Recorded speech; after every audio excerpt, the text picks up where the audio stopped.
Alors, je vais donner la parole maintenant à Pangui Paolo, si il veut bien prendre la parole et nous partager un petit peu ce qu'il comprend par rapport à cette loi de correspondance.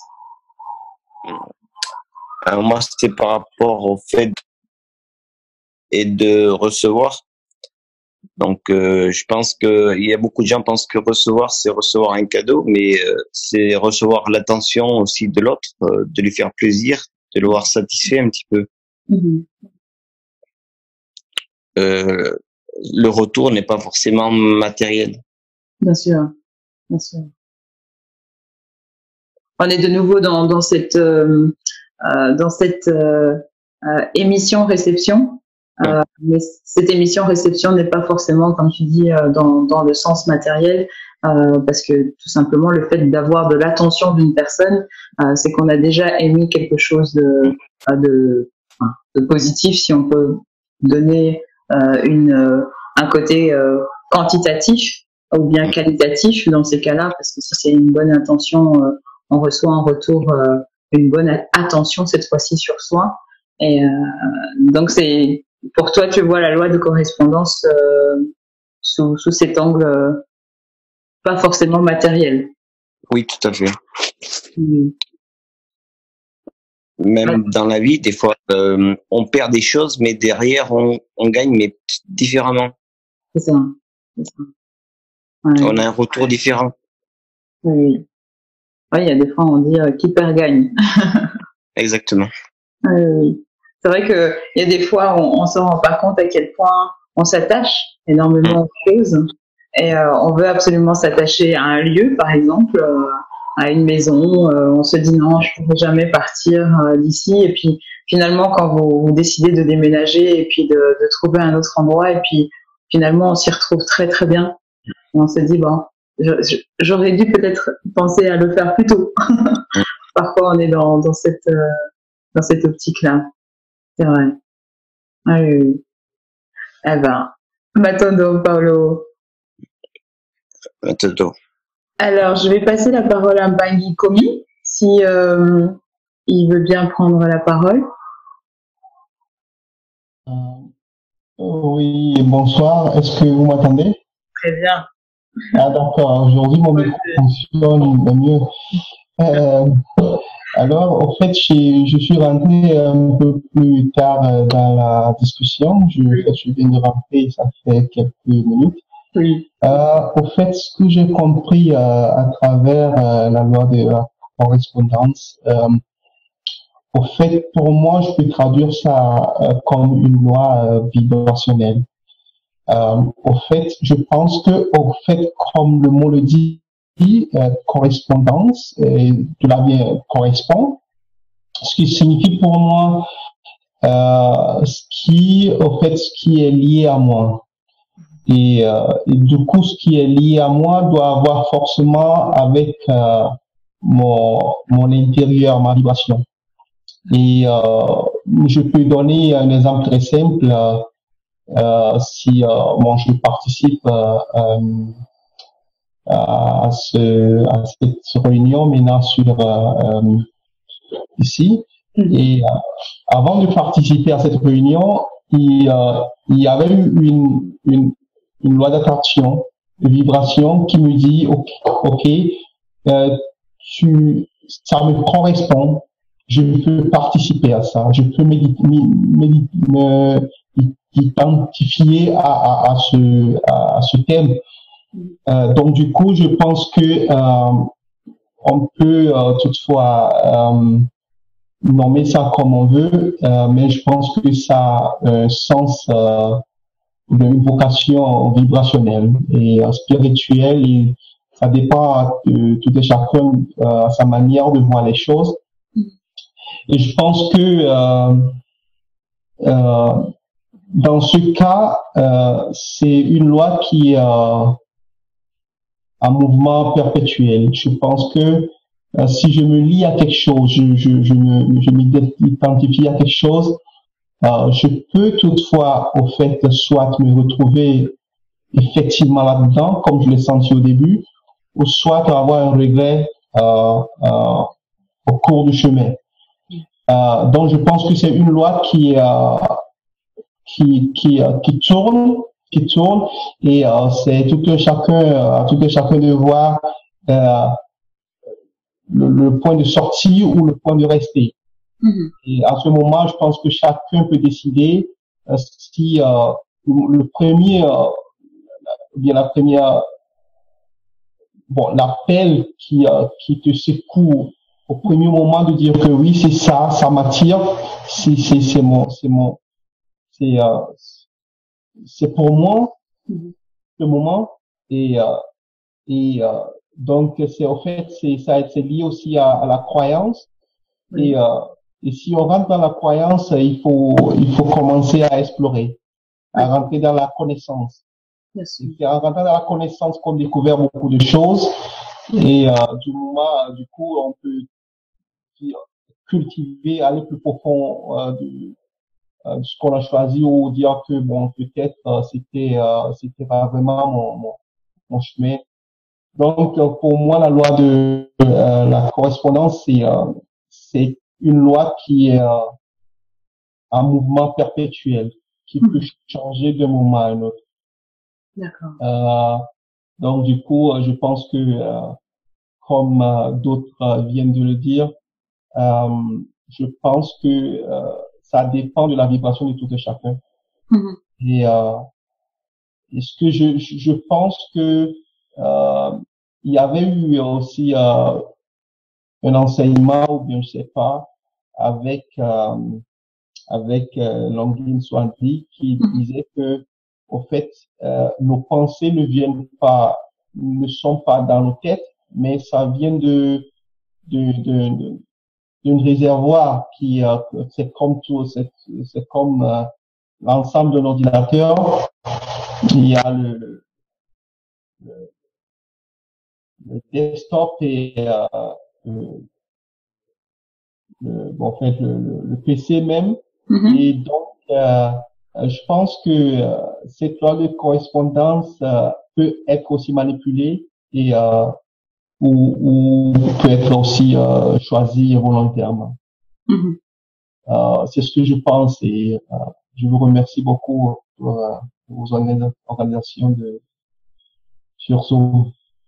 Merci beaucoup. Baton Domingue Pangikomi, merci beaucoup. Je voulais juste te poser une question justement par rapport à ce que tu dis. Est-ce que tu penses que il est possible que justement ce que tu mets à jour dans la réalité, dans cette vibration, dans la matière, peut avoir été déjà préconçu ou préétabli par avance. Est-ce que tu penses que cette loi de correspondance, parce que comme on dit, ce qui est en haut est comme ce qui est en bas, c'est-à-dire que ce que tu vis ici dans la matière, est-ce qu'il peut déjà avoir été conçu un peu plus dans la non-matière cette fois-ci, dans l'invisible? Mais bien sûr, en fait, il y a une prédisposition dans tout ce que nous faisons, en fait. Je ne pense pas qu'il y a quelque chose qui peut arriver dans notre vie sans qu'on ait une prédisposition. En fait, il y a toujours, même le plus petit de pourcentage qu'on a pour cette prédisposition, il y a toujours une prédisposition pour tout ce qui nous arrive, que ce soit le bien ou le mal. Et avec cette prédisposition, en fait, on peut l'amplifier pour le rendre dégraissé.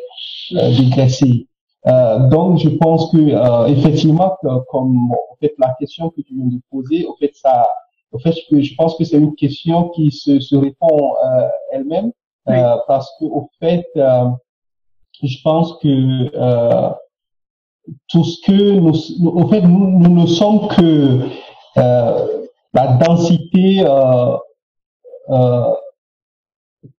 la densité de ce qui existe déjà, hein, que nous ne voyons pas, parce que au fait,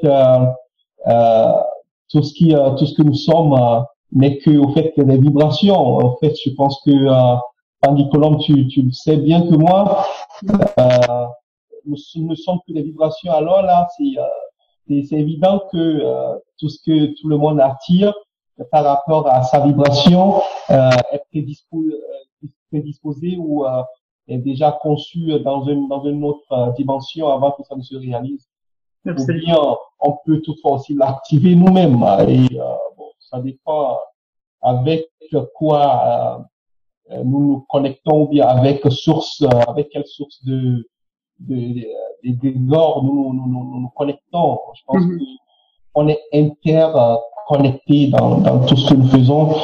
Et pour parler en fait de ça, du thème de ce thème, qui est la correspondance, en fait, il faut voir que nous sommes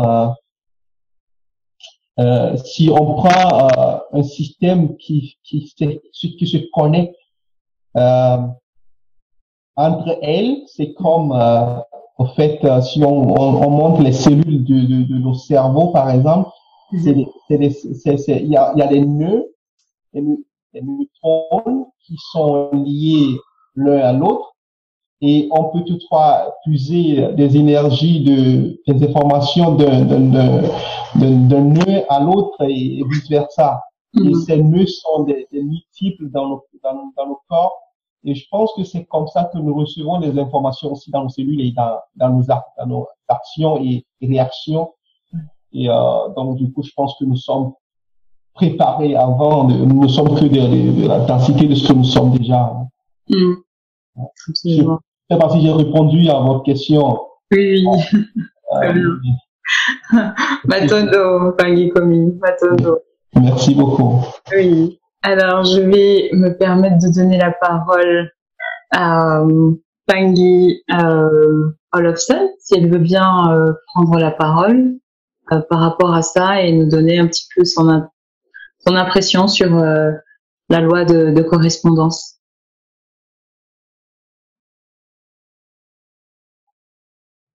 C'est là encore là.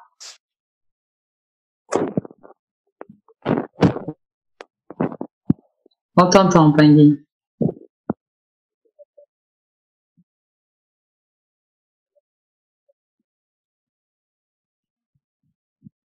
Allô, Bettison?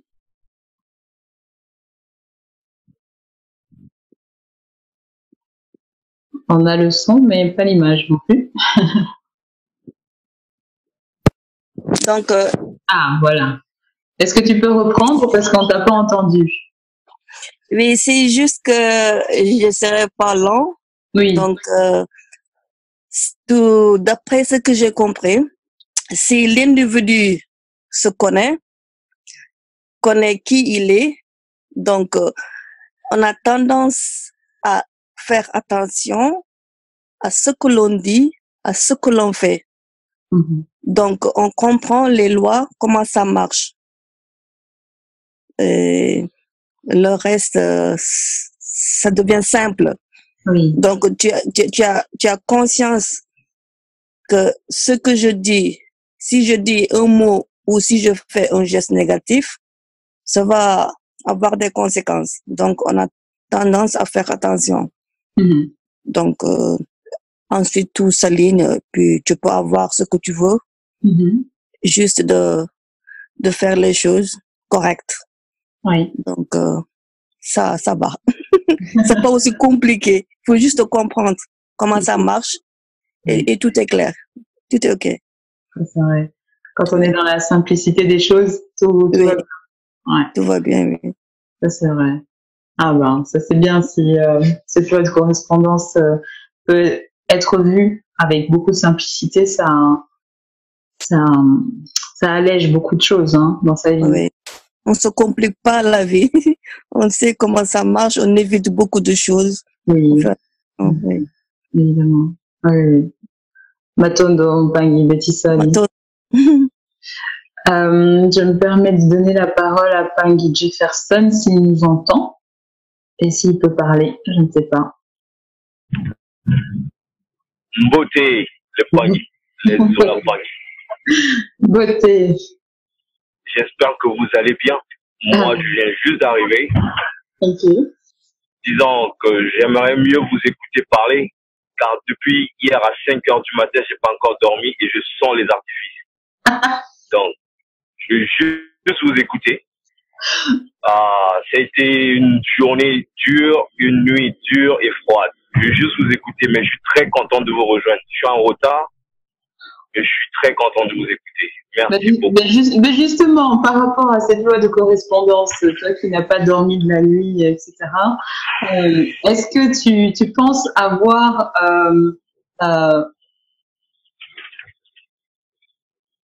émis, en tout cas, parce qu'on parlait d'émission et de réception, c'était ça, tout ce qui est en haut est comme ce qui est en bas. Est-ce que tu penses avoir souhaité cette situation dans laquelle tu es? Je vais peut-être dire des bêtises. Mais non. Si je dis des bêtises, s'il vous plaît, il y a un d'entre vous, l'une d'entre vous doit me rectifier tout de suite. D'accord. Ne me laissez pas aller, ok? Pour moi, la loi de la correspondance, c'est ce qui traduit en elle-même l'univers. Mmh. C'est quasiment comme une sorte de segment qui relie toutes les autres lois ensemble. Mmh.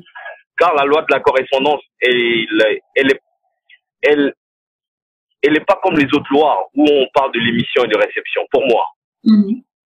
Je donne pour exemple. Des fois, quand on est dans une situation où on s'y attend pas, on n'a pas été, on n'a même pas émis des idées, on n'a même pas émis des énergies, on n'a même pas pensé.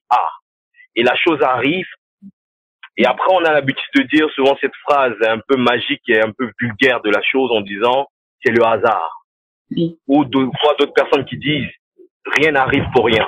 Ça traduit très bien cet état de pensée que j'ai concernant la loi de la correspondance.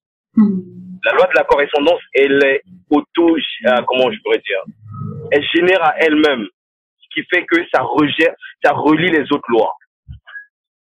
Peut-être je suis dans une bêtise que je suis en train de vous dire actuellement, je m'excuse. Pour moi, la loi de la correspondance elle-même, elle traduit le bon fonctionnement de l'univers. Des fois, il y a des situations qui vont être créées et qui vont nous désavantager, qui vont nous avantager, mais soit on s'y attend, soit on s'y attend pas. La plupart du temps, on s'y attend vraiment pas. Et elle va être là pour mettre les choses en place pour le bon fonctionnement de l'univers.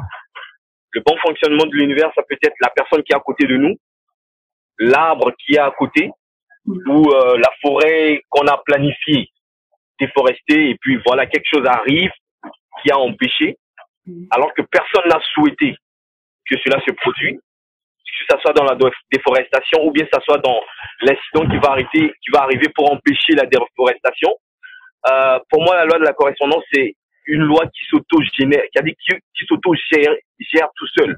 Tu vois, pour l'équilibre de la chose. Je dis que c'est un peu bizarre ce que je dis. Parce que souvent, ça arrive. Nous tous, on a vécu ça. Quelque chose arrive, on dit, je m'y attendais pas, mais c'est arrivé. Soit dans le positif ou dans le négatif.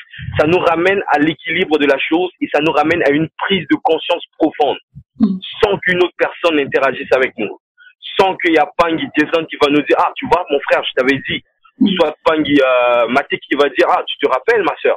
Il n'y a aucune interaction. C'est juste que les choses arrivent parce qu'elles devaient arriver. Sans planification. Sans souhait. Pour moi, c'est ça. C'est une loi on ne relie pas nécessairement à un vœu ou à un souhait ou à une planification. Voilà, elle arrive pour balancer les choses, soit que ça soit dans le négatif ou dans le positif. C'est juste ça. Pangui Colombe, vous m'avez poussé à parler, je suis vraiment fatigué. Je ne sais pas si ma voix est bizarre, je sens les artifices. Non, mais je ne sais pas si les autres ont eu à exposer. J'ai écouté Pangui Komi, Pangui No, Pangui Olofsson, mais les autres, je ne les ai pas écoutés. Ok. Je vais continuer à vous écouter. Oui. Je suis vraiment, je suis un peu trop militaire actuellement. Je sens les artifices. Excusez-moi. Si vous ne comprenez pas ce que je veux dire, je sens la poudre de canon. On a tiré toute la nuit. C'est ça ce que je veux dire. Voilà. Ok, ça marche. En tout cas, merci, merci. Pour ta connexion, de nous avoir partagé ton univers, justement, ta correspondance dans cette matière. Et voilà, tout est relié. On est avec toi, hein, ne t'inquiète pas. Merci, Maton Domingue. On te soutient, Maton Pangui Jefferson, et bonne continuation. Alors, excuse-moi, Yaya. Oui. Je voulais apporter une petite intervention par rapport à ce que le frère Jefferson a dit. Oui. Que des fois, il y a des choses qui se manifestent à notre insu. Je ne sais pas si certains Pangui se rappellent de ça, on aura vu ça dans les cours, ça s'appelle les Engelis. Les Engelis, ça veut dire que l'énergie, elle est consciente. Il faut savoir quelque chose. L'énergie, elle est consciente et l'énergie est intelligente. Donc, il y a des processus, une fois que c'est enclenché, et en fonction aussi de notre état d'être, plus que nous sommes mahatiques, plus que l'énergie consciente se renferme de molécules mahatiques et va transformer et sublimer des fois des choses qu'on ne pense pas effectivement se dire « Waouh, je ne m'attendais pas à ça », comme il dit, à ce que ça arrive. Parce que l'intention déjà de départ était mahatique. Après, l'énergie, elle est consciente. Elle-même alimentée d'une conscience, elle-même quand elle véhicule, elle s'alimente en fin de compte de notre entourage mahatique. Donc, s'il y a des gens à côté de nous qui véhiculent des pensées positives pour nous, des choses comme ça par rapport à certains projets, c'est pour ça que des fois, il y a des gens, quand ils créent un projet, ils en parlent à certaines personnes. Parce que pourquoi? Pour que la personne de confiance à qui ils vont parler vont canaliser leurs pensées sur leur projet afin d'alimenter ce projet afin qu'il puisse prendre vie, que ce soit par la pensée, que ce soit par la parole ou sur différentes formes. Et c'est là qu'il faut prendre conscience que le hasard n'existe pas. L'énergie, elle est consciente et elle est intelligente. Quand elle réagit face à toute situation, dans l'inconscient comme dans le conscient. C'était juste la petite parenthèse. Oui. Bâton de Joël. Oui, parce qu'on dit toujours le hasard, mais en même temps, on parle de ouzard.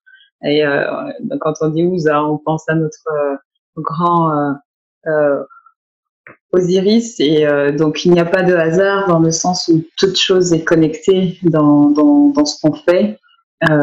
Puisque l'espace-temps, en réalité, dans cette loi de correspondance n'existe pas.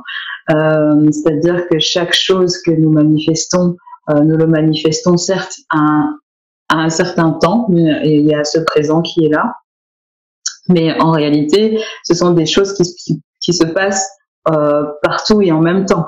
Donc, ce hasard, même cette réunion que nous avons aujourd'hui, n'a rien de hasardeux. C'est un rendez-vous que nous avions tous pris ensemble avant de pouvoir le mettre en place. Et c'est le concours de tout ce que nous avons fait jusqu'à aujourd'hui, de par les rencontres que nous avons fait, parce que là aujourd'hui on est quand même à 18 personnes, de se dire que parmi ces 18 personnes, on vient tous chacun parce qu'il y a une personne qui est là et qui vous correspond, ou bien tout simplement le fait de s'être rencontrés sur d'autres choses, etc. Donc on partage ce moment et cette communion ensemble, justement. Il n'y a vraiment pas de hasard, on a choisi tout ça ensemble. Et c'est important de comprendre ce point de vue-là. Il y a vraiment pas de hasard à nos rencontres. Je me permets de demander à Pangui Emery de prendre la parole, même s'il vient tout juste d'arriver, pour pouvoir nous donner un petit peu son point de vue sur comment il voit ou ressent la loi de correspondance, cette loi. À quoi ça correspond justement pour lui dans sa vie de tous les jours ou bien dans sa philosophie de vie. Bonjour à tous. Beauté, Pangui. Beauté à tous. Et merci. Désolé, j'arrive en retard comme les autres fois, c'est parce que je suis occupé à autre chose en fait. Il est quelle heure pour le moment? À Montréal, il est 16h11. Il est 16h, bah oui. On comprend. Ouais, Normal. ouais, d'accord. Alors, la loi de la correspondance, je suppose, vous en avez parlé déjà, c'est la deuxième loi des TOT, des outils. Et c'est un sujet qui m'a beaucoup intéressé à une époque, sur lequel j'ai un tout petit peu regardé. Il y a plusieurs avis qui courent dessus en ligne. Et pour faire une synthèse de ce que moi j'ai ressenti par rapport à ce sujet, c'est qu'en gros, c'est une des principales lois de l'univers qui nous rappelle ou qui doit nous rappeler qu'en fait, nous sommes tous un. Comme quelqu'un avait dit, le principe occidental pense que plus le chiffre est grand, plus c'est important. Mais nous, moins c'est, plus c'est important. Donc du coup, pour nous, le chiffre le plus important, c'est le chiffre 1. Et dans ce 1-là, c'est un complexe et dense qui a plusieurs facettes que nous représentons tous quelque part. Et donc, la loi de la correspondance nous rappelle que tout étant aussi dualité dans ce 1-là à la base, c'est comme la division cellulaire, ça commence par 1, puis 2, puis 4, ainsi de suite.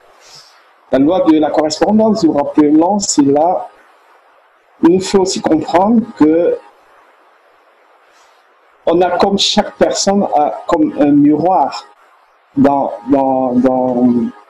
niveau personnel, chaque personne est comme un miroir dans la nature, dans le cosmos, ou entre les humains. Je ne sais plus quoi d'autre, pardon, excusez-moi. Et donc,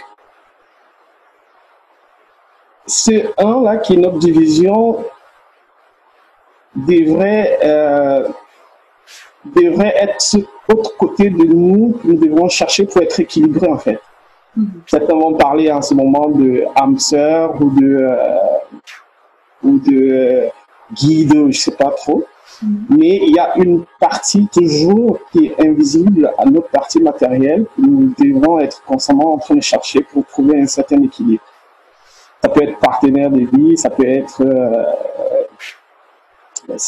justement la partie immatérielle de nous, ça peut être les flammes jumelles, comme certains disent, pardon.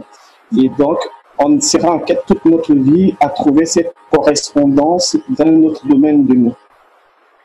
Mais aussi, cette loi nous rappelle que tout étant finalement un à la base, chaque chose qu'on fait impacte sur tout le reste. Chaque chose qu'on touche dans ce grand macrocosme impacte sur autre chose quelque part. Et donc, quelque part, nous appelle une certaine responsabilité face au grand tout. Parce que nous ne sommes pas détachés du tout. Il n'y a pas nous et Dieu. Comme certains diraient, Dieu ou la source.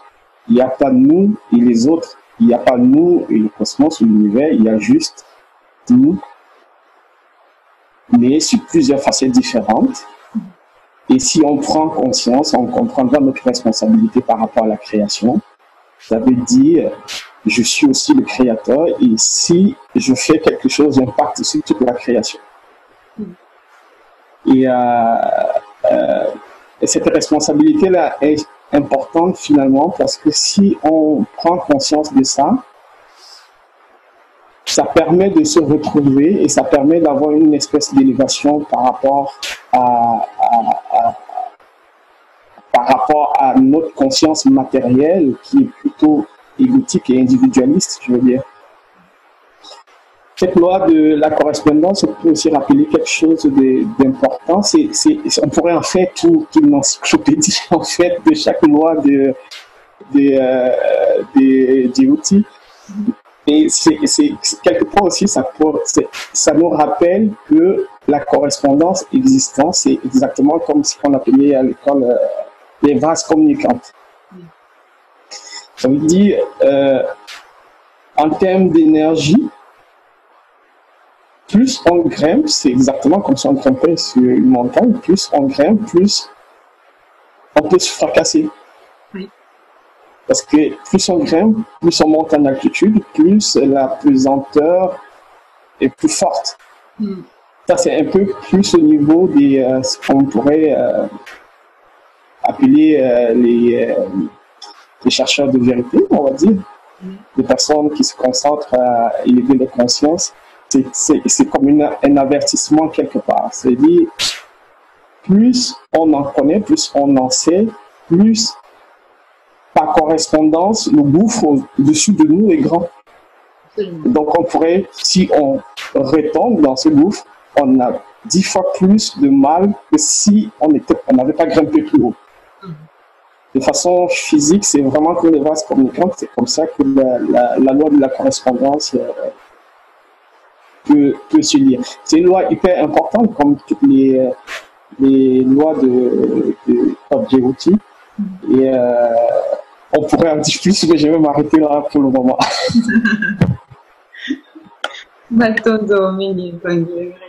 C'est vrai que c'est une loi qui renvoie, comme tu viens de le dire, à la responsabilité. Chaque chose, parce qu'on a commencé avec Paggy et Christopher aussi en disant ça, chaque chose qui est émise est réceptionnée aussi. Donc, chaque personne qui comprend que de cette responsabilité-là, chaque pensée que nous allons avoir va avoir un impact.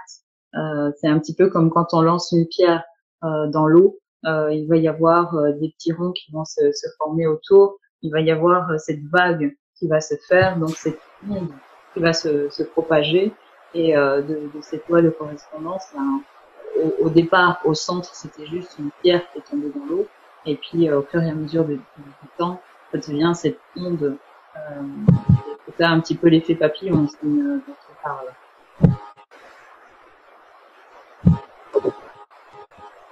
Effectivement, c'est l'effet papillon, c'est le lien cosmique entre tout ce qui vit, depuis le règne minéral jusqu'aux règnes qui sont au-dessus de nous, qui sont au-dessus du règne humain.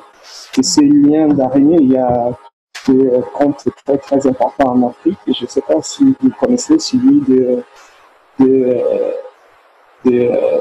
c'est un conte que Amadou Ampateba a dans son livre. Je ne me rappelle plus exactement de tout le conte, mais il s'agit d'une fille qui va à la rivière, prend peur parce qu'il y a une grenouille et puis tombe, et puis ensuite ça impacte sur le crocodile qui est à côté. Le crocodile, en essayant de fuir, effraie une gazelle. La gazelle, essayant de fuir, fait mal à un éléphant. L'éléphant, par peur, fonce et puis détruit des choses dans le village, et ainsi de suite.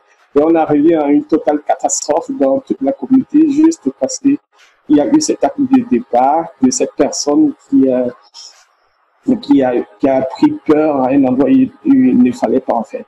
Oui. Donc c'est une belle façon de nous apprendre la loi de la correspondance, de nous rappeler constamment ce lien qui est entre tout ce qui existe en fait, pas juste tout ce qui est conscient, mais même quelque part on dirait que même les minéraux sont conscients, mais c'est clair que Jyoti nous invite par là, par ces principes fondamentaux de ce que nous sommes, à faire attention à tout notre environnement, parce que même la pierre peut t'apprendre quelque chose. On a un lien avec la pierre. Et si tu ne pas apprendre de la pierre, ce qu'elle sait, par correspondance ou par décorrespondance, tu vas manquer de quelque chose en fait.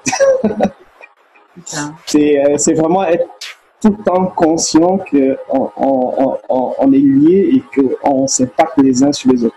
Et du coup, cette responsabilité fait même que, au lieu de critiquer les autres constamment sur ce qui se passe, de se regarder, se dire, quelque part, j'ai aussi une part de responsabilité, parce que si ça se passe, par correspondance, j'ai bien pas fait quelque chose peut-être que je n'ai pas fait quelque chose, ou peut-être que cette situation est juste le reflet de mon état d'esprit. Et du coup, par conséquent, ça devrait plus nous pousser à travailler plus sur nous. Parce que si on grimpe, forcément, autour de nous, la lumière se fait, et par correspondance, encore, ça impacte sur les autres en réalité. C'est intéressant le conte de Mpateba parce que là on parle de la peur. Donc c'est-à-dire que à chaque fois que on a ce pas de recul par peur de quelque chose, on empêche la réalisation enfin on empêche, oui et non. Il y a autre chose qui se met en place qui fait qu'il y a vraiment, comment dire, ce vase communicant. Cet enchaînement, comment dire en anglais, ce chain reaction sur beaucoup de choses qui se fait, et cette peur justement qu'on doit prendre conscience que on n'a pas à avoir peur puisque c'est notre propre création. Exact, tout à fait. Nous sommes les créateurs de l'état du monde actuel, c'est juste que nous ne sommes pas conscients quelque part. Mais le monde reflète ce que nous sommes dans le 1, en fait. Ce chaos-là n'existerait pas si ce n'était pas le reflet de nous-mêmes. Si on comprend les lois de Jeyuti, c'est jamais l'autre qui a tort, c'est nous qui avons tort d'être en correspondance négative avec l'autre. Si on a quelque chose qui ne va pas, parce qu'on est en contact avec l'autre, c'est que la correspondance avec l'autre, ou avec les autres, ou avec le monde entier, il est négatif. Et bon, les autres lois vont nous apprendre que ça aussi, c'est pas un hasard qu'on arrive là. C'est parce que les autres lois, il ne faut pas détacher une loi des autres, justement. Il faut voir la chose globalement et savoir ce que les autres lois indiquent pour avoir une lecture complète de la situation. Et puis, tout seul, la loi de la correspondance nous apprend vraiment ce que ça apprend. Le plus gros, à mon avis, c'est vraiment la responsabilité. Et c'est vraiment comprendre. J'aime bien aussi cette phrase qui dit que être libre, ce n'est pas forcément faire ce qu'on veut, mais c'est surtout apprendre à ne plus faire ce qu'on ne veut pas faire.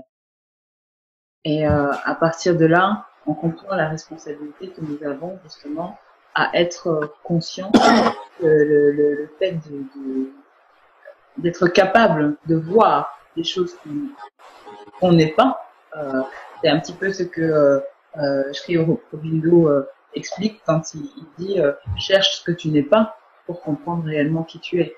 Et à partir de là, quand on a déjà enlevé, on va dire, toutes les couches sombres des choses que on n'est pas, c'est un petit peu ce que Mpangino aussi dit tout à l'heure, arriver à se comprendre, à se connaître réellement. Et là, on rentre dans cette forme de liberté qui nous amène à manifester le meilleur de soi finalement et de cette correspondance. Tout à fait d'accord. Matondo Mpangi Emery. Je vais donner un petit peu la parole à Mpangi Nina. Je ne l'ai pas du tout entendu depuis tout à l'heure. Si elle nous entend et si elle peut parler.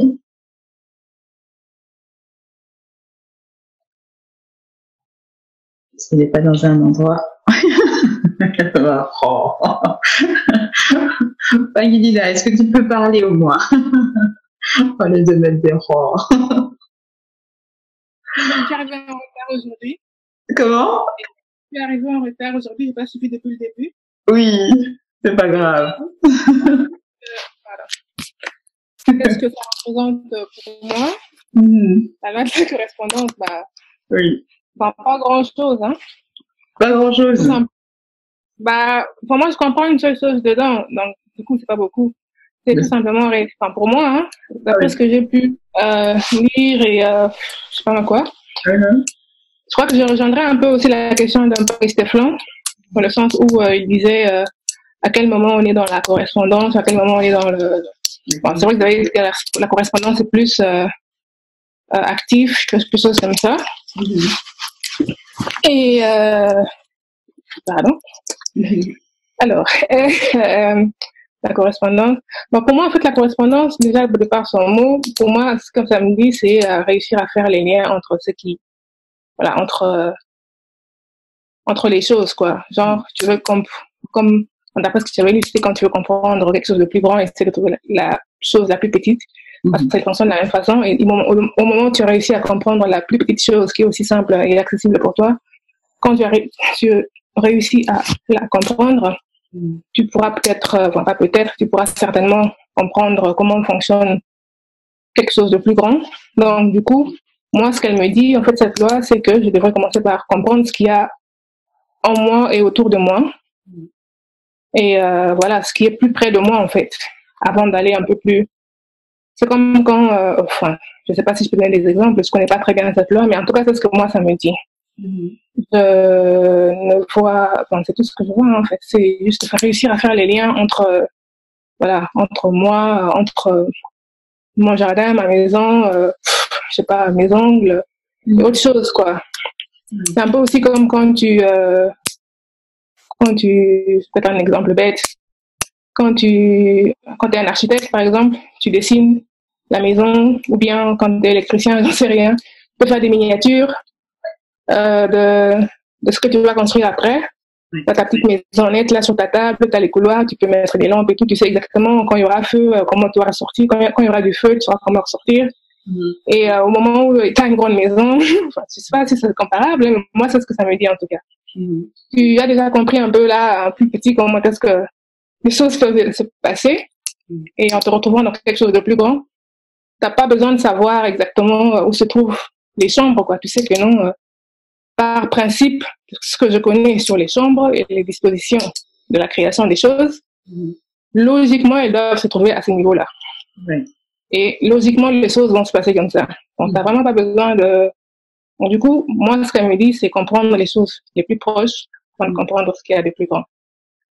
Voilà. Ben oui, c'est ça.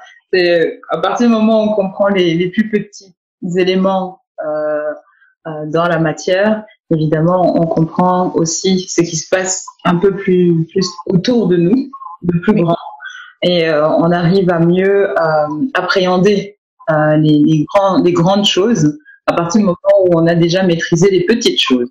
Oui. C'est un petit peu comme quand on fait la cuisine. Si on n'a pas déjà les bases, on ne pourra jamais avoir faire un buffet. Voilà, c'est ça. Si tu n'arrives pas à préparer pour ton mari et tes enfants, tu ne peux pas les faire pour une fête, quoi. Bon, moi, j'aime bien les exemples terre à terre parce que moi, c'est plus proche, tu vois. Et c'est plus... Enfin, voilà, c'est un peu ça que moi, ça me dit. Pour le reste de ce que j'ai entendu, moi, ça me dit rien, en tout cas. C'est pas pour dire que bon, ça ne me correspond pas pour l'instant parce que c'est encore un peu trop loin. D'accord. C'est un peu trop loin, donc moi, je reste dans ma définition des choses plus près, plus proches. Et plus tangible et c'est un peu comme quand je disais à un des élèves, enfin je donne aussi des cours en ligne, et un des élèves à qui que j'accompagne aussi, il m'a demandé en fait si c'est possible, à combien de temps il faudra pour apprendre plusieurs langages de programmation. Moi j'ai répondu, j'apprends un seul, tu connais tous. Oui. Tout simplement, il faut comprendre un seul principe, enfin les principes de comment un seul langage fonctionne. Et tu te retrouves devant un autre langage, tu auras juste tu sais que dans, bah, je sais pas, c'est vrai que c'est un domaine, je sais pas si vous me suivez, mais quand tu comprends le principe d'un seul truc, tu n'as pas besoin de connaître, d'approfondir les autres, tu sais, par intuition, par logique, par je sais pas moi quoi, où est-ce que tu dois être, qu'est-ce que tu dois faire, à quel moment les choses peuvent se passer. Tu n'as pas besoin de te taper encore les mêmes années d'études et de travail que tu as passé pour faire un deuxième. Non, du coup, c'est un peu ça, c'est ce que ça me dit à moi. Ok, maintenant, Pagny. Je vais redonner la parole à Pagny Jefferson qui vient de lever la main. Pagny Jefferson, on t'écoute. Oui, c'est vraiment formidable ce que Pagny Lina Kaping vient de dire. Parce que elle vient de résoudre, pardon, elle vient de je suis en train de perdre mon français. Elle vient de résumer bizarrement tout ce que j'avais dans ma tête à dire et tout ce que nous tous ici on est en train de partager. La loi de la correspondance, si tu la comprends, c'est fini. C'est fini. Si tu la comprends, t'as pas besoin de te forcer à comprendre les autres lois de la loi d'attraction, patati patata, les autres lois qui viennent, y compris même avec les lois que les humains ont mis en place, les hommes ont mis en place. Dès que tu la comprends, le reste va venir tout seul. Parce que tu te mettras, que tu le veux ou tu veux pas, tu vas être à la place que tu devais être ou que tu dois être pour faire ce qu'il a à faire pour le bien de l'univers, pas pour le bien de ta personne, ni le bien de ta fille, de ton fils, de ta maman, pour le bien de l'univers. Voilà ce que je voulais dire. Les dernières phrases qu'elle a dit, c'est vraiment puissant. Merci beaucoup, ma sœur. Merci. Voilà. Maintenant, ben voilà comment on peut résumer les choses en étant terre à terre, finalement, Pangina. Ah bon? Ben oui. C'est vrai que moi, j'aime bien les trucs que je peux, voilà. C'est aussi un des défauts ou en même temps des qualités. J'aime sentir les choses, j'aime les visionner, visualiser. Oui. Et j'aime les, voilà, j'aime les tester. Et du coup, c'est un peu ça. Ça, c'est ma façon à moi de voir les choses. Les défauts n'existent pas. Les défauts, c'est une qualité qui s'ignore. Oui. Voilà. Donc, c'est pas un défaut de ressentir ça comme ça. Il faut savoir ramener les choses dans la simplicité. Ça, oui. Parce que sinon, on se perd complètement. On est là pour se mouvoir dans cette matière. Donc, il faut aussi pouvoir trouver les choses qui nous font avancer. Et c'est au quotidien que ça nous fait avancer. Donc ça c'est.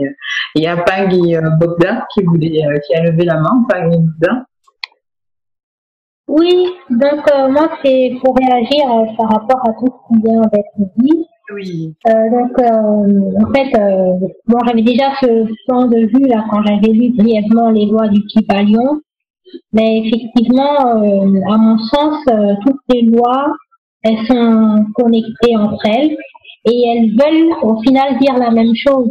Donc moi, j'ai l'impression que, parce que parfois, il y a un orateur qui parle, il dit dans le contenu quelque chose de très intéressant, ou peut-être la manière dont il le dit, ça nous parle pas, donc du coup on le zappe, et puis on va écouter quelqu'un d'autre, parce que la personne va parler avec elle va dire le même contenu, et la manière de le dire, ça va être beaucoup plus percutant pour nous.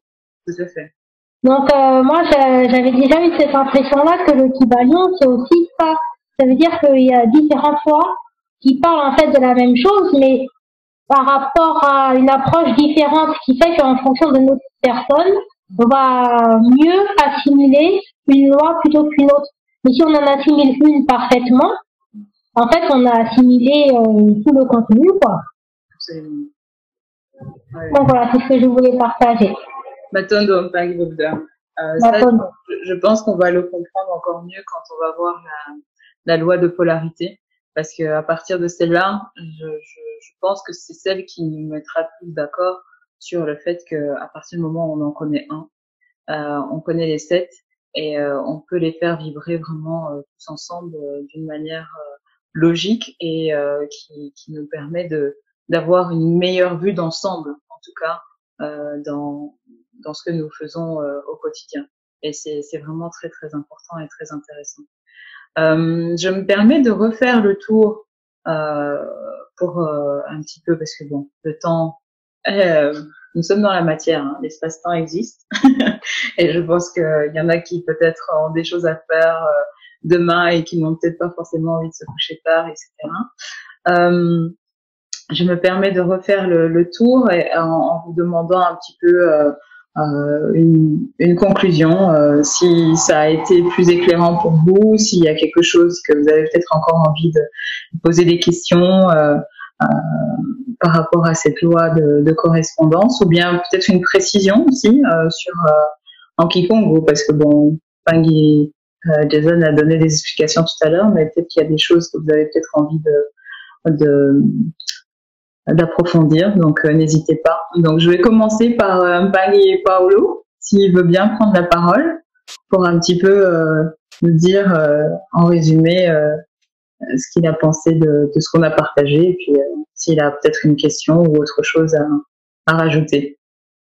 Oui, j'ai pas de questions, mais pour conclure, je pense que chacun est maître un petit peu de son destin. Chacun fabrique son destin parce que notre passé fait notre présent fait notre futur. Alors, c'est à nous de gérer nos actions, nos pensées, nos actes, parce qu'ils ont toujours des conséquences par la suite. Oui, absolument. Ouais. C'est vrai que c'est très puissant de pouvoir comprendre ça. Que chaque chose que nous faisons a une action et une responsabilité sur tout le reste. Ouais. En bien comme en mal. Toujours. C'est cette polarité qui est là, qui nous guérit. Oui. Batodo, Paolo, merci beaucoup. Merci. Alors, je vais passer la parole à Tanguy Bibi. C'est là pu suivre parce que vu que c'était la première à qui j'avais posé une question et puis finalement elle n'avait pas pu aller plus loin. Est-ce que cette fois-ci, en conclusion, qu'est-ce que tu pourrais nous dire, Oui, alors j'ai vraiment tout suivi parce que oui, j'ai pris des notes. Je sais pas pourquoi cette loi de correspondance. Moi, j'en ai besoin. Je vais le faire fonctionner. Hein. Et je me rends compte, plus on était en train de chacun apporter sa contribution, sa vision et tout. Je me suis dit, mais on est en plein dedans, c'est vraiment. Et c'est vrai que comme Panguinina elle a dit, et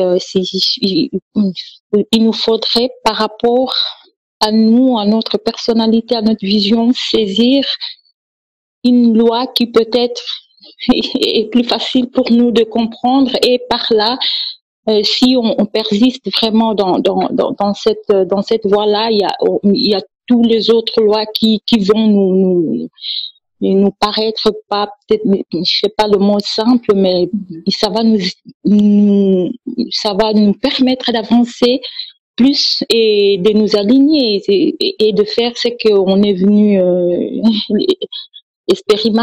expérimenter en tout cas là, parce que c'est un peu ça le but, c'est vraiment d'expérimenter ce qu'on est venu par rapport à cette vie ici. Voilà, et moi en écoutant tout ce que je viens d'écouter, ça m'a ramené à une petite histoire comme ça que j'ai vécue avec un enfant. J'ai dit que moi je prends en charge des parents et des enfants et tout ça. Alors c'est vraiment pas, il y aura pas de non-cité, et puis de toute façon j'ai tellement travaillé des endroits qu'on pourra pas retrouver à jamais cette famille. Ouais. Mais je me rappelle que j'avais pris en charge un enfant qui, comme ça, il vivait des situations difficiles de séparation entre ses parents, et puis voilà, il est resté avec sa maman. C'est un enfant qui vraiment, j'étais sa référente, et en parlant avec lui, à un moment, je lui ai demandé, mais qu'est-ce qui te fera à toi du bien par rapport à cette situation? Qu'est-ce que je peux faire pour toi? Même quand tu es avec moi comme ça dans la journée, qu'est-ce que je peux faire qui peut t'aider en attendant que les choses se remettent un peu? Qu'est-ce que je peux faire? Et il m'a regardé, il m'a dit, mais moi, j'aimerais un petit frère, moi. Je lui ai dit, ah, pardon? Il m'a dit, oui, mais moi, je veux un petit frère. Et là, je serais content. J'ai dit, tu seras content avec un petit frère, donc tu seras plus triste, des choses comme ça. Et je parlais avec lui. Le problème, c'est que presque tous les jours, cet enfant venait me parler de ses petits frères. Tous les jours, des fois pendant des moments où je m'occupais des autres enfants, et ce que je fais avec lui, je lui ai dit, écoute, je lui ai donné une sorte de carnet comme ça, et je mentionnais son prénom, et je lui ai dit, tu mentionnes ton prénom comme tu veux, tu fais un dessin, tout ça. On a choisi un endroit où cacher ces carnets, et je lui ai dit, ok, à chaque fois que tu penseras à ton petit frère, à tout ce que tu aimerais faire avec lui, tu prends ces carnets, tu écris, tu griffonnes, tu dessines, tout ce que tu veux. Et moi, je te promets que chaque jour, je vais prendre un moment avec toi et tu vas m'expliquer tout ce que tu as fait tout ce que tu as marqué avec tes parents, ton petit frère, ton beau-père, en tout cas, je te promets de te donner à ce moment-là. Et il était content, donc juste qu'il fallait qu'il vienne me... Je dis, mais tu viens juste me dire que, ok, maintenant, Bibi, j'ai besoin de ces cahiers. Et à chaque fois, il venait me tapoter, Bibi, tiens, je peux aller prendre et puis il allait dessiner, marquer, tout ça et tout. Et moi, chaque jour, je prenais du temps avec cet enfant-là pour qu'il puisse m'expliquer. Des fois, c'était des dessins, c'était des lignes et tout. Et lui, mais vraiment, avec des mots, il disait, mais là, je suis comme ça avec mon petit frère. Et puis là, on fait ça et tout et tout. Et au fur et à mesure, il m'a confié des choses par rapport à ce qui s'est passé à la maison et tout ça. Et des fois, c'était des histoires je pouvais pas garder pour moi. Et je lui ai demandé la permission de un tout petit peu parler à sa maman. Pas de tout ce qu'on parle, mais de parler un peu avec sa maman, ce qui est tout à fait normal. Et puis j'ai eu un entretien avec la maman et elle était surprise. On a beaucoup ri avec notre histoire et tout. Quelques mois plus tard, il y a cette maman qui vient, je me rappellerai toute ma vie, c'était l'après-midi, en 13-14 comme ça, et elle me dit, mais Bibi, j'aimerais te parler et tout, et ben, moi je dis ok, et puis on se prend un moment, et elle dit, je suis enceinte. Je dis, oh, wow.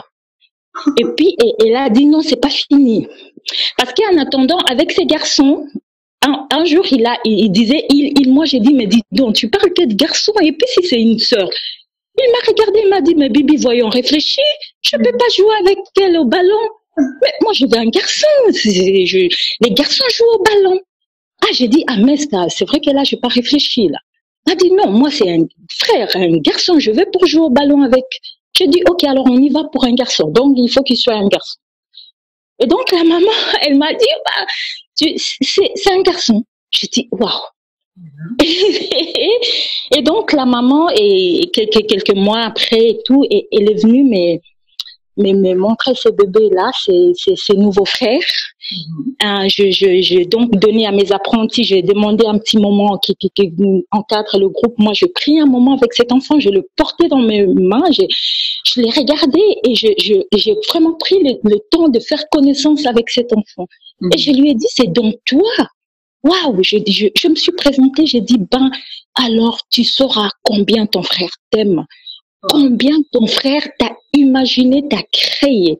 J'ai dit, mais tu sais pas combien à cause de toi, il m'a pris la tête. Parce que mais il fallait vivre ces moments-là. Il revenait avec l'histoire. J'ai dit, mais tu sais pas, il a chamboulé toute mon organisation à cause de toi. J'ai dit, mais tu es aimé, tu peux pas savoir. Et c'est vrai que prendre cet enfant entre mes mains et je me disais, mais c'est vraiment comme si j'avais la création de ce grand frère avec moi. Cette histoire-là m'a, parmi tant d'autres, m'a vraiment marqué. Et puis de plus en plus on parlait de tout ça, j'étais en train de voir cette histoire se dessiner. Je dis, mais c'est fou, c'est simplement. Et des fois, comme on a dit, peut-être ne pas trop se laisser comme frère, je dis frère, notre Pangui Joël qui disait, mais des fois il y a l'éducation qui vient et puis qui nous enferme encore et tout. Mais des fois c'est tellement simple de rentrer dans ces processus-là quand on nous dit des fois d'être encore comme des petits enfants qui aient leur monde, qui continuent, qui sont en continuelle création et que tout simplement et voilà, moi je me dis, mais quelque part on est dedans dans cette loi. Donc voilà pour conclure. C'est très puissant comme témoignage, parce que vraiment on voit à quel point on est capable de vraiment de cette création. C'est un petit peu comme quand on parle de notre double, de voir à quel point cet enfant a été vraiment cherché dans son imaginaire d'enfant. En plus, bon, j'imagine que si tu as affaire à ce genre de famille, c'est qu'il y a déjà quand même au sein de cette famille, il y a des difficultés. On s'attend pas forcément à ce qu'il y ait un nouveau-né ou des choses comme ça. Alors non, justement pas du tout, ce n'était pas le plan. Et le beau-père, il venait il y avait la connaissance, c'était pas longtemps qu'ils étaient ensemble. En parlant, c'était pas le projet. C'est pour cela la maman, elle était étonnée quand je parlais de tout. Le projet du petit frère, non, c'était pas à l'ordre du jour. Alors tout sauf cette situation-là. Et voilà, exactement. Qui est magique, vraiment. J'adore les enfants avec leurs pensées magiques, justement, cet imaginaire de pouvoir se projeter à ce point-là dans cette vie et d'être persuadé, parce que quelque part, il a cette information à lui qui lui dit que oui, son petit frère, il est là, il est bien là. Il n'y a pas à réfléchir de midi à 14h. Je me permets de donner la parole à Mpangi Jefferson qui lui dit. Allô? Oui. Ok. Allô, Mpangi Bibi. Oui, Mpangi Jefferson, je t'écoute. Ah, merci beaucoup pour ce partage. Hein. Merci beaucoup. Ouais, si je me permets de lever la main et de juste dire merci beaucoup, et que ce cher frère qui a su te partager toute l'expérience de la créativité avec toi, et que toi tu le partages avec nous, moi je le reçois vraiment, sincèrement, je le prends à deux bras. Je me dis merci à toi beaucoup, mais je dirais juste ceci, ma sœur. Si tu as été témoin de ça avec ce frère-là, ce jeune frère-là, ça veut dire qu'il y a un pourquoi. D'accord. Pour toi-même. Voilà. C'est juste, c'est pas une histoire anodine à raconter ou on va en rire, oui. C'est vraiment quelque chose de très, très bon, très puissant. Moi, je le reçois. Et merci beaucoup. Sincèrement, c'est vraiment des histoires comme ça ça nous motive, tu vois, à rentrer dans cet état d'esprit de créateur, comme on est tous. Merci beaucoup. Maton. Ouais. Évidemment, comme dit Mpangi Jefferson, chaque situation que nous voyons à l'extérieur de nous doit toujours nous renvoyer à ce que nous sommes au plus profond de nous. Donc, il y a raison d'insister sur le fait que ce partage de cet enfant qui vient innocemment auprès de toi te partager cette création forte en lui, renvoie forcément à toi-même, à cette non pas à l'adulte que tu es, mais à l'enfant que tu as pu être, imaginative et aussi créatrice de ta propre réalité. Parfois, les enfants nous ramènent aussi à ça, à ce qu'on n'oublie pas, ce dont on était capable d'imaginer à l'âge de 3, 4, 5 ans. Et de le ramener dans notre vie de tous les jours, à nouveau. Ouais, Matondo. Et c'est vrai que si on doit tous... Moi, mon exemple du bateau, j'ai donné comme ça, je n'ai pas du tout... je me rappelle pas avoir fait un vœu d'avoir un bateau à l'âge de 10 ans, mais bon, peut-être. Parce que je l'ai dit, c'est qu'il est quelque part au plus profond de moi. Donc, à 50 ans, rappelle-moi que je dois avoir un bateau quelque part sur le lac Tanganyika ou... Alors, vivement tout ce qu'on va faire comme voyage. Alors. Redevenons cet enfant aussi innocent et aussi créatif dans tout ce qu'il fait. Et vraiment, on a la chance d'être entouré, franchement, de ces enfants qui nous rappellent constamment de ne pas oublier qui on est. Exactement. Matondo, Mpangi Bibi. Alors, je continue avec les femmes.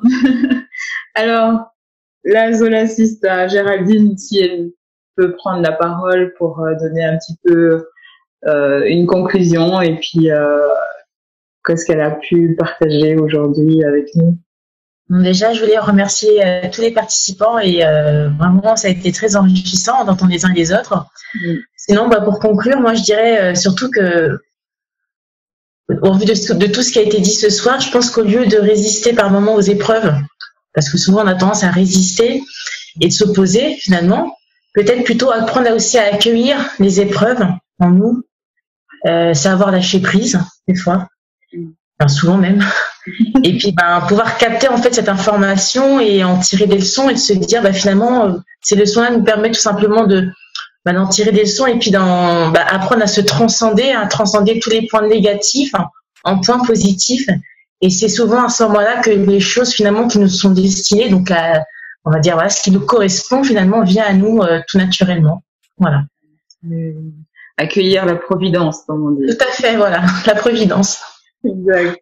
Et puis après on comprend que c'est nous-mêmes qui nous voilà, tout à fait. Cette providence, c'est ça qui est génial en fait. Et voilà, finalement, quand la clé est en nous, en fait, tout est en nous, hein, c'est ça en fait au final. Donc si tout est en nous, on est capable de changer, on est capable de se changer et de faire du bon comme on fait du mauvais. Absolument. Oui, c'est comprendre un petit peu. Il y a, je crois que c'est, je ne sais plus quel artiste. C'était je sais plus si c'était Beethoven ou un autre qui disait que pour être un génie, il faut avoir des parents qui sont imaginatifs, qui ont de l'imagination. Ouais. Toi qui es un petit garçon, de lui permettre vraiment de créer au plus profond de lui ce qu'il a envie d'être, pour qu'il puisse déjà d'avance quelque part préparer son avenir d'une manière à ce que ce soit un avenir plein de tout ce qu'il a envie de voir manifester. Parce que c'est vrai qu'à force d'avoir peur pour ses enfants, on finit par en faire des adultes qui vont jamais pouvoir s'épanouir. Donc c'est de comprendre déjà dès l'enfance, donner cette éducation à son enfant de façon à ce qu'on lui permette vraiment d'imaginer, parce que souvent c'est vrai qu'on a tendance à voir les enfants il a la tête dans les nuages. Laissez-le créer ce qu'il a envie de créer, c'est peut-être un nouveau génie qui va nous amener à enfin sortir de ces lois mathématiques dans lesquelles nous sommes enfermés, parce que tout à l'heure Jason nous disait ça, quand on voit les mathématiques à quel point aujourd'hui ils pataugent, la science aussi, c'est parce qu'on ne laisse plus ces enfants avoir de l'imaginaire, justement. Ils arrivent plus parce que nous sommes, quand je dis nous, c'est une façon de parler, mais heureusement que les 18 que nous sommes ici, je pense qu'on est sortis de là, mais qu'on est devenus ces adultes tellement cadrés qu'on n'arrive plus à sortir de ce cadre, et qu'on n'arrive plus à donner non plus à nos enfants cette possibilité de s'émanciper justement de cette croyance, l'inconscient collectif là qui nous maintient dans une illusion totale de ce système. Ouais, exactement. Ouais, c'est vrai que moi, je vois par rapport à mon petit garçon, c'est pareil. À l'école, on a tendance souvent à les mettre dans des cases, à ne pas leur permettre finalement d'être ouverts, d'être créatifs en fait. Il faut qu'ils rentrent dans le moule. Et du coup, c'est régressif pour les enfants, et puis ça les renferme, comme tu disais tout à l'heure. Ça les empêche de pouvoir d'eux-mêmes grandir, se responsabiliser. Alors que simplement, nous, en tant que parents, en essayant de leur apprendre aussi dès petits à être responsables, à leur dire non, parce que plus des fois on va leur interdire quelque chose, plus ils vont être tentés et ils vont aller à l'encontre au final. Alors qu'en leur laissant ce champ ouvert, leur dire tiens, je te laisse la possibilité, mais voilà ce que tu vas en tirer comme leçon, et ça leur permet dès tout petit d'analyser finalement ce qui est bon pour eux, ce qui n'est pas bon pour eux, et de pouvoir après eux-mêmes faire leur cheminement avec une ouverture d'esprit et non pas fermé parce qu'on aura peur pour eux, quoi. Ouais. C'est un petit peu ce que Bangui Emery disait, on est vraiment dans ce monde violent qu'on en a envie vraiment de sublimer ce qu'il y a de beau, en fait. Tout à fait, voilà, ce qui est plus essentiel, la beauté des choses, on les voit plus, quoi. On les voile. Et on se voile aussi. Ouais, on se voile aussi. Et c'est comme ça qu'on est tous en burqa, voilà. Presque. Pas des burqas virtuels. On s'en rend pas compte, mais c'est clair. Il y en a qui le manifestent dans la matière, mais le mettent vraiment, alors que nous, c'est dans le virtuel. Voilà, exactement. Il est là. Voilà, on aura appris avec Géraldine aujourd'hui qu'on porte tous des burqas.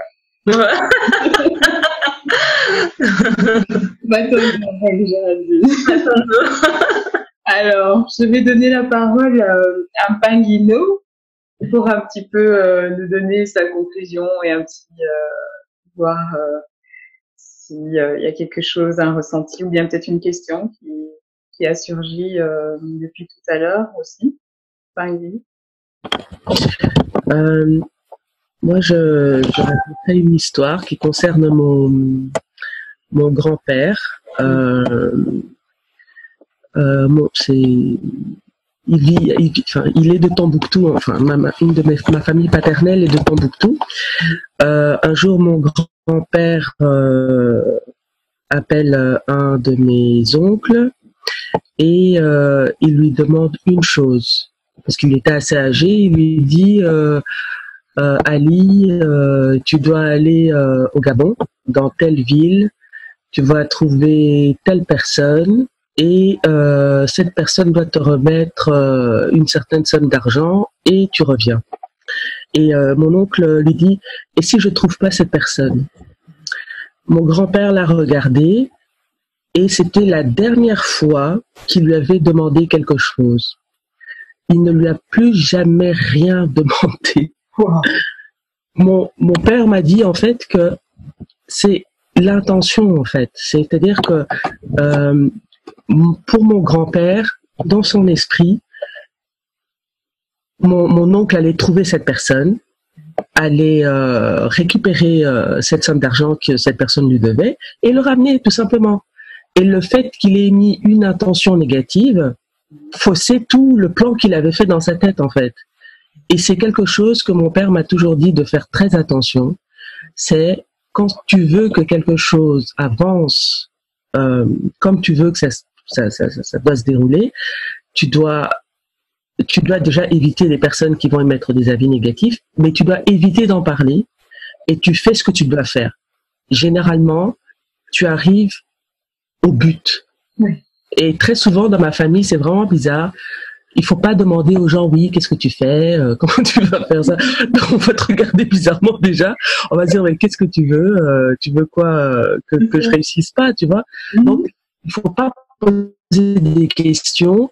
Les gens ont dans l'idée de réaliser quelque chose. Et s'ils viennent te poser la question, oui, est-ce que tu peux m'aider à faire ci, tu le fais. Point. Faut pas commencer à émettre des hypothèses et si non. Si la personne a dans l'idée de réaliser quelque chose et que ça doit aboutir, il faut lui donner les moyens de le faire et cette personne va aboutir. Donc, chez nous, ça se fait pas de venir poser des questions aux gens sur leurs projets, sur ce qu'ils veulent faire, ça se fait pas du tout.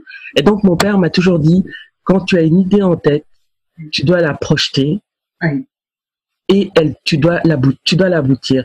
Et c'est dingue parce que très souvent, ce sont des choses qui me sont arrivées. C'est-à-dire que j'ai pensé à une situation, au déroulement de cette situation, comment elle doit se dérouler. Et bizarrement, ça arrive.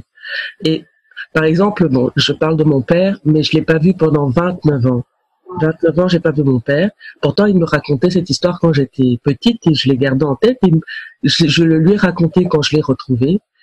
Pendant 29 ans, je savais que j'allais voir mon père.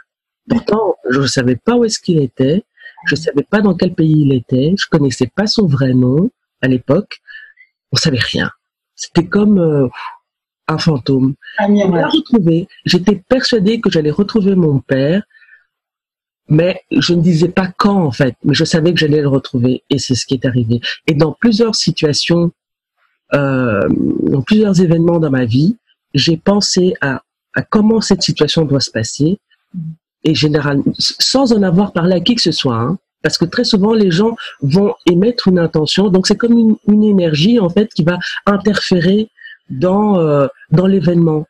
Donc et malheureusement bon, les gens sont comme ils sont, et je pense que c'est comment dire, c'est dû à l'éducation ambiante, je pense, c'est-à-dire que on est habitué à toujours penser au côté négatif des choses, et sans le vouloir. On interfère de manière négative dans les événements, en fait. Non seulement dans les nôtres et dans ceux des autres. Et je pense que le Kimuntu, justement, va nous apporter ça. C'est-à-dire, va nous apporter, au fait, cette manière d'appréhender les situations en les améliorant, je pense, par notre mode de pensée. Et c'est ça sur ça que nous devons travailler, c'est-à-dire notre intention, projeter les intentions qu'on souhaite se réaliser et arriver jusqu'au bout. Et malheureusement, il y a beaucoup de gens qui n'arrivent pas à faire ça parce que voilà, ils sont embrouillés ils ont des problèmes et ils laissent toutes ces forces négatives interférer dans la réalisation de leur projet. Et donc pour moi, quand j'ai entendu quand j'entends tout ça, tout ce que vous avez dit, c'est vraiment la loi de la correspondance, c'est justement ce